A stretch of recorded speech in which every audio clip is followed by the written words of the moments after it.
Good evening. Who wants to learn some jazzy licks and chords like this?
Or something like that.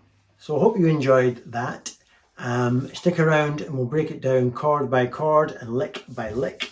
And even if you get nothing out of it other than just a new chord for your vocabulary or a concept or an idea, then it's got to be worth it, right? Before we do the breakdown though, a couple of things. First, I was out yesterday afternoon for a quiet couple of glasses of wine, which is something I like to do sometimes in a hotel bar. Rather than sitting and having a glass of wine on my day off in the house. My wife was down south seeing her dad, my son was out with his friends. So long story short, I found myself 4 o'clock yesterday on a rainy Friday afternoon, sitting in the Hotel du Vin in Edinburgh with a glass of Cabernet Sauvignon. I had the place to myself. I was sitting on a lovely leather couch with my recent issue of Guitarist magazine and my iPhone and my headphones. These people came in and initially I was like, oh God.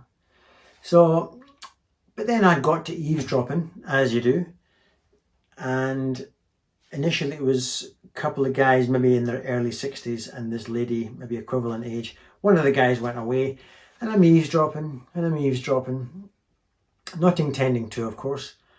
And he's talking about tours and his divorce, and the recent song they've done has now got 12 million views on YouTube, and his son's a stand-up comic, and I'm listening and I'm thinking, he sounds like he's a famous guy. And so I'm trying to look across her shoulder to see if I can get a visual on the guy. And he mentioned this song Starless that's on YouTube, and that's the one that has all the views. So I'm typing in Starless, and right enough, he did mention the band King Crimson. Turns out it's Jacko, I don't know his last name, it's got K's and Z's and S's and stuff, and why isn't it? Anyway, it's him, the frontman, the current frontman of King Crimson. As he was leaving, I left shortly afterwards, and then him and the girl went separate ways. He was then waiting in the hotel lobby for his taxi to take him back to the airport. So I struck up a little conversation with him, and turns out he's a big fan of mine. No, it's not true. He'd never heard of me, as he wouldn't have. but we had a good conversation anyway. Nice chap. So there you go. Not the best YouTube content. Hey, Paul Cook met a famous guy.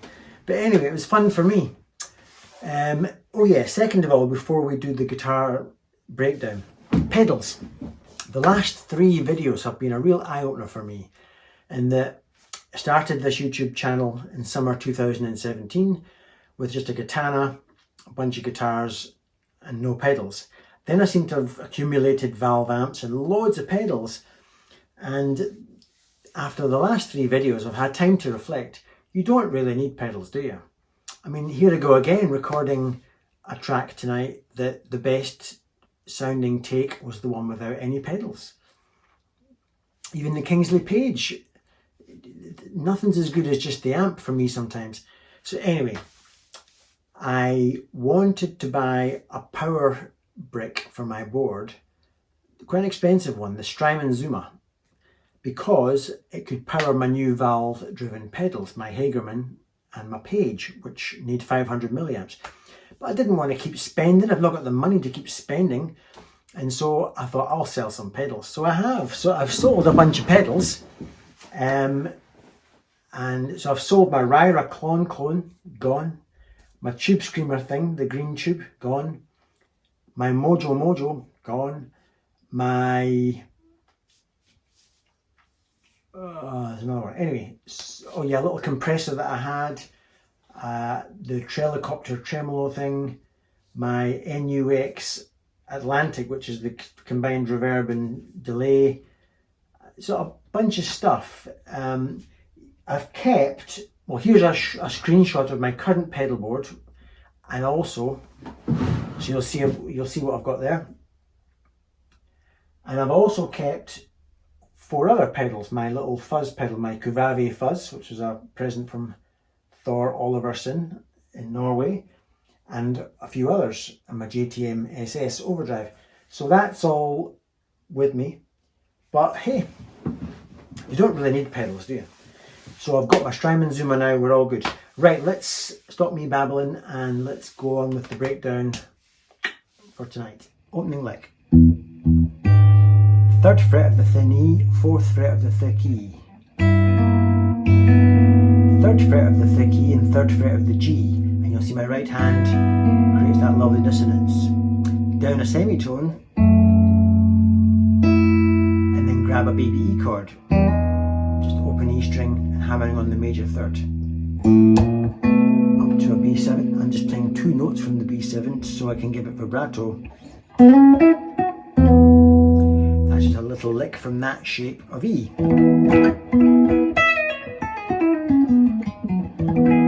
So a little E minor jab, so an E9th. So that little jab, barring all 3 thin strings on the 7th fret. That is the Hendrix shape. There's the Hendrix shape, but take this one down a string. So now it's not the Hendrix chord at all. It's the Hendrix chord with a transposed bass note. So lovely, isn't it? Just a little lick from this shape of E.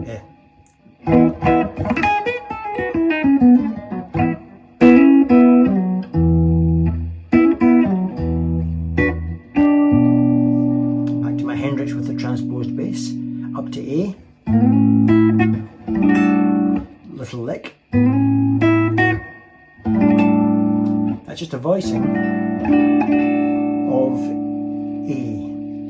Taking the root down a tone to make it a 7, taking the major 3rd up a semitone to make it a suspended 4th, and adding a 6th note, 7th fret of the B string, so it becomes A7, that suspended 4th adds 6 maybe.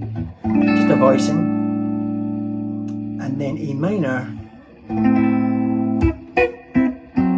that is just a voicing of A minor. We're taking the root down 3 frets and this root down a single fret to get this sound. So a little jab, and just dragging that shape up in semitones to resolve back to the E9. Then this chord. Now the next thing happens is a feeling of going down in semitones. So we resolve to the E9. Then we've got this Hendrix shape, albeit now we're down a fret from where we were. So there's your Hendrix shape, but with a transposed bass note. Then down another semitone, but this time it looks more like a D9 chord with a transposed bass note. That would be D9, but down a string you get this. And then the Hendrix shape again with the transposed bass note. So we've gone from.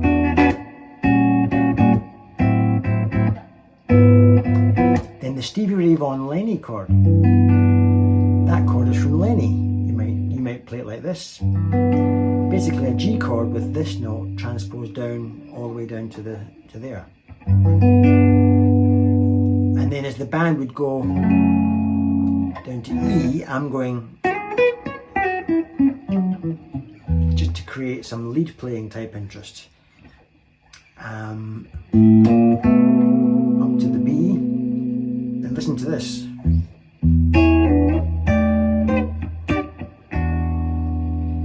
How many times have you heard something like that in jazz? So I'm starting a tone too high. There's my E9. I'm starting a tone higher. And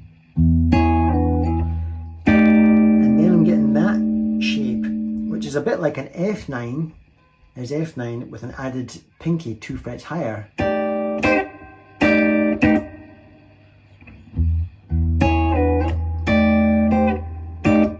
then back to E9. Up to A. That's just me spelling out an A7 chord. Then we're going to go to A minor again, probably this voicing. And Robben Ford does a great little lick to reference the notes in that chord. He goes, how nice is that? How Robben-like is that? That's so nice. And it resolves it. So.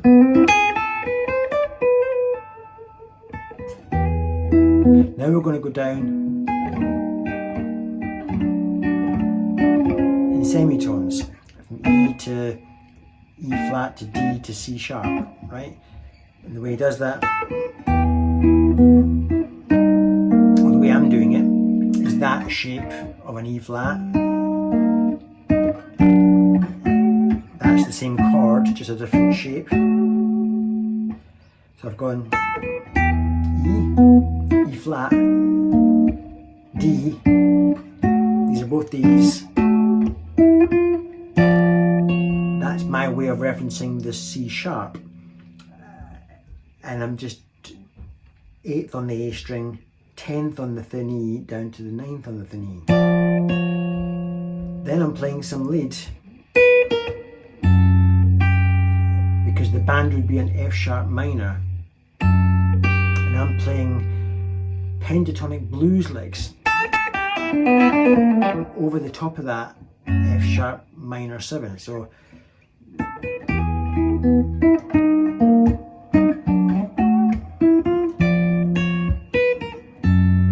that's the band, but there's the lead player in the band. The band's going to B7, so there's my B note, but I'm hammering off from 3 to 2 in the G string, then straight back to blues. And would normally resolve to that, but I resolve up here somewhere. And then back to E. Now, when I do that, the band changes key. It's very common in music to go up 2 tones as your key change. And now you're a whole new key with a new 4 chord and so on, right? And then it changes key back to the original key. It's wonderful how they do it. I don't understand how they do it. I just copy it. So E. There's me changed key. But rather than just play it and hang on it, I play little double stops from that key or from that chord.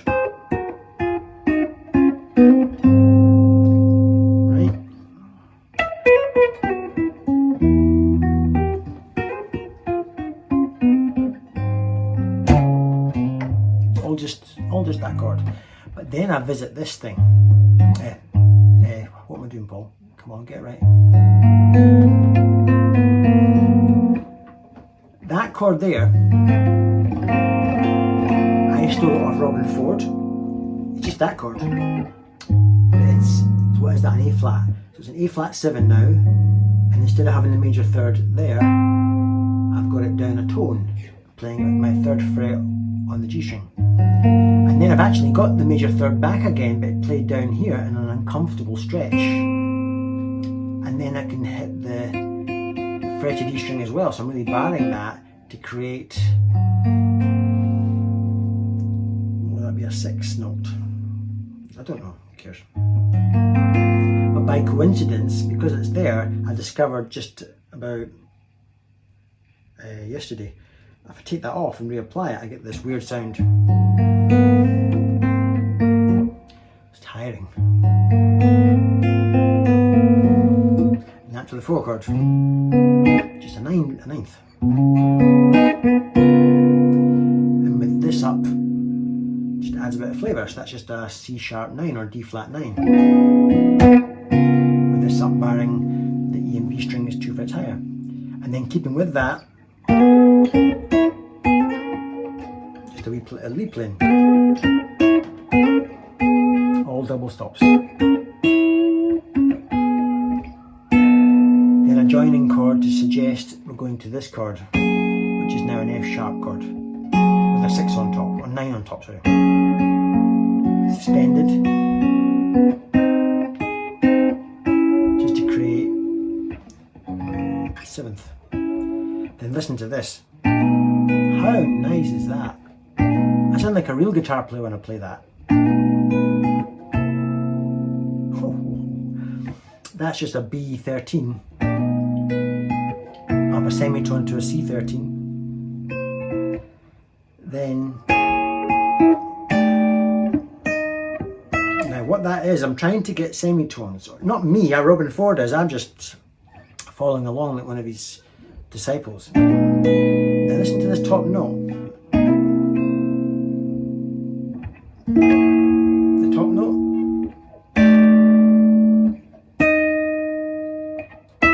It's gone up from there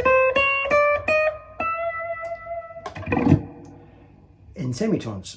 But the way to get that, you don't just play the same chord. That's what I would do when I was 12. There's ways to do it. So you're there.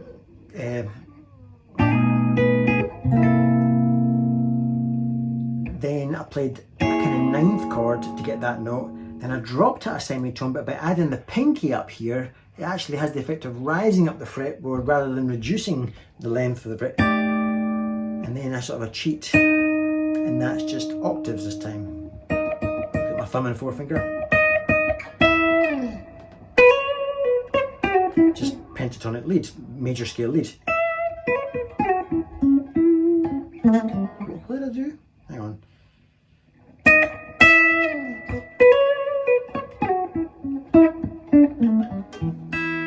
Up to A. Then E minor. Just referencing that voicing. Back to E. Now we're going down in semitones again. This is where the band goes. So E flat, D, C sharp. Then, as the band does its own turnaround, I'm going just pentatonic stuff really. And then I do a quick Robben Ford. Beautiful, isn't it? Because that's how he likes to do his turnaround sometimes. Rather than you and I going to B7, he'll go things like that. So just it looks like a C minor, but it's really more of a 9. Okay. Doing the blue scale.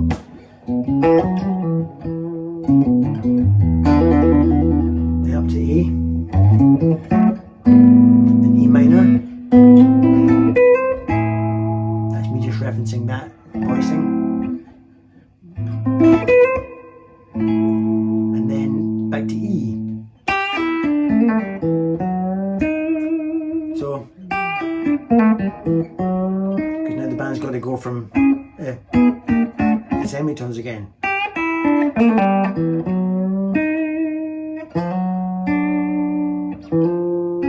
I'm just echoing that.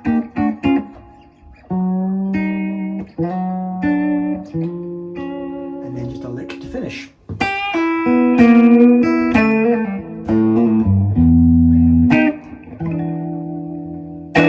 That's just